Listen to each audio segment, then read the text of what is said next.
দুইটা হাত তুলে মালিককে ডাক দিয়ে বলেন তো আল্লাহ, আরো জোরে বলেন আল্লাহু আকবার। আল্লাহ রাব্বুল আলামিন বলতেছিলেন, ইন্না নাহনু নাযালনা যিকরা ওয়া ইন্না লাহু লাহাফিজুন। আমি আল্লাহ জিকির নাজিল করেছি, এই জিকিরের সংরক্ষণের দায়িত্বে আছি আমি আল্লাহ নিজেই।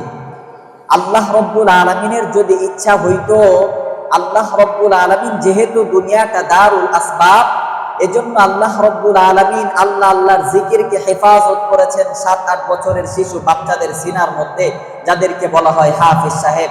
আর এই হাফেজ বানানো হয় মাদ্রাসায়। আওয়াজ দেন ঠিক কিনা? এই হাফেজ বানানো হয় মাদ্রাসার ভিতরে। আপনি স্কুলে গেলে, ইউনিভার্সিটিতে গেলে সেখানে কিন্তু হাফেজ বানায় না। সুতরাং আপনাকে, আমাকে, আপনার সন্তানকে যদি সুশিক্ষায় শিক্ষিত বানাইতে হয়, আপনাকে ফার্স্ট সময়ে আপনাকে মাদ্রাসায় আপনার সন্তানকে দিতে হবে। আমি আপনাদের কাছে একটা অনুরোধ রাখবো, অনুরোধটা হচ্ছে আপনারা আপনাদের সন্তানদেরকে ফার্স্ট সময়ে আপনাদের সন্তানদেরকে সর্বপ্রথম শিক্ষাটা বিসমিল্লাহির রহমানির রহিম এই শিক্ষা দিবেন।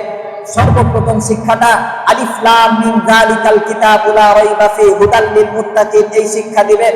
সর্বপ্রথম শিক্ষাটা 1 নাম্বার মাখরাজ ইত্যাদি ইত্যাদি এই সমস্ত শিক্ষা দিবেন।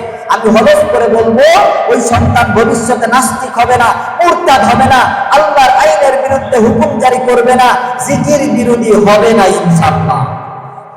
আল্লাহ রাব্বুল আলামিন আমাদের সকলকে সঠিক বুঝ দান করুন। সকলে বলেন আমিন।